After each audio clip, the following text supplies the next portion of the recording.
ভিডিওটা দেখছেন সচিন কুমার নস্কর, সুরক্ষা ইলেকট্রিক অ্যান্ড মেশিন সাঁতরাজ। দেখুন, আমি আগের দিন দেখিয়েছিলাম যেখানে ফল সিলিং হবে এবং ছাদে কোনো চিপিং, প্লাস্টার, রাজমিস্ত্রি খরচ, সিমেন্ট, বালি সব কিছুই লাগবে না।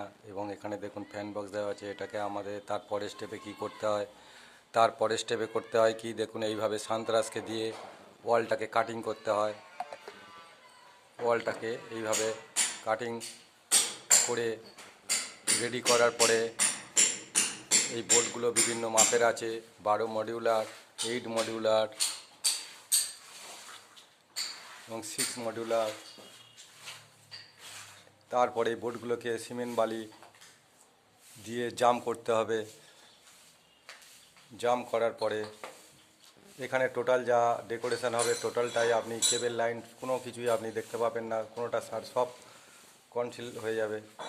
কনসিল কথার অর্থ হলো বাংলাতে আমরা বেশিরভাগই বলে থাকি কনসিল লাইন। কনসিল লাইন কি? কনসিল লাইন হলো অভ্যন্তরীণ ওয়ারিং বা লুকানো ওয়ারিং।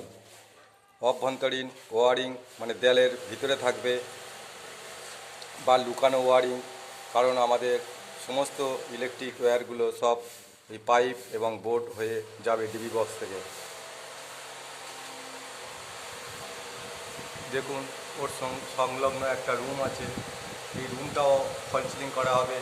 এবং দেখুন, ফল সিলিংয়ের আমাদের পরিকল্পনা থাকার জন্য আমাদের এখান থেকে সরাসরি ড্রপিংগুলো ছাদের ঠিক 6 ইঞ্চি ওপরে যেখানে বিম আছে তুলে দেওয়া হচ্ছে এবং বাকিটা আর একটু উঁচুতে তুলে দেওয়া হচ্ছে। এর কারণ কি, যখন ফল সিলিং মিস্ত্রি তার মেজারমেন্ট করে সে এল চ্যানেলগুলো ওয়ালে ফিটিং করবে, সেক্ষেত্রে কোনো রকম অসুবিধার জায়গা থাকবে না।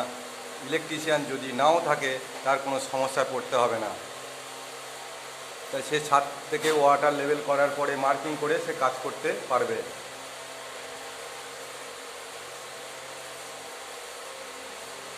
আর আমাদের একটা বিষয় দেখুন, এখানে যে আমরা বক্সগুলো কেটেছি, এই বক্সগুলো যা সাইজ থাকে আমাদের সাইজগুলো একটু বড় রাখি, কারণ আমরা কখনো ইটের চিপ দিয়ে বোর্ড লোড মারি না।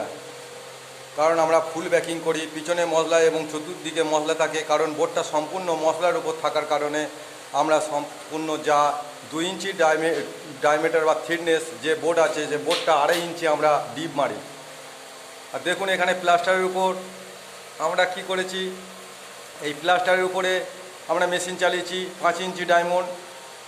চালানোর পরে আমাদের এখানে একটা সমস্যা ভবিষ্যতে পড়তে হয়, প্লাস্টারের উপর বা কোনো প্রিন্টিং ওয়ালে যখন আমরা কনসিল করি, সেক্ষেত্রে কিছু জিনিসের খেয়াল করতে হয়। কারণ আমাদের যখন পুট্টি প্যারিস হবে, ওখানে যে সোজা এই চ্যানেলগুলো আছে, সেই চ্যানেলে সোজা রং করার পরে একটা হালকা দাগ আসতে পারে। সেই কারণে আমরা যদি এটা বেশি ডিপের মধ্যে দিয়ে দিই, দেওয়ার পরে যদি মশলা ভরাট করি, তারপরে আমরা পুট্টি পেন্টিং করি, তাহলে এই চিরেট ভাব বা এটা কোনো রকমভাবে দেখা যায় না। আমাদের এইরকমভাবে পরীক্ষা করে দেখা হয়েছে যে আমরা ডিপে গেলে, ডিপটার পরিমাণ বেশি হলে, যখন পাইপের যে চ্যানেলগুলো প্লাস্টার করার পরে আর সমস্যা কোনোদিন পড়তে হবে না। প্রিন্টিং করুক আর পুট্টি করুক বা রং করুক, কিন্তু যদি এটা কম ডিপ হয়, সেক্ষেত্রে একটা হালকা ওইখান থেকে বর্ডার অনুভব করা যায়। এবং দেখুন, এখানে আমাদের ফ্যান বক্সগুলো আছে, ফ্যান বক্সগুলো সব অয়েল পেপার দেওয়া ছিল, সেগুলোকে আমরা ক্লিয়ারেন্স করেছি। আর আমি এর পরের ভিডিও দেখাবো আমাদের সারফেস ওয়ারিং কি আর কনসিল ওয়ারিং কি।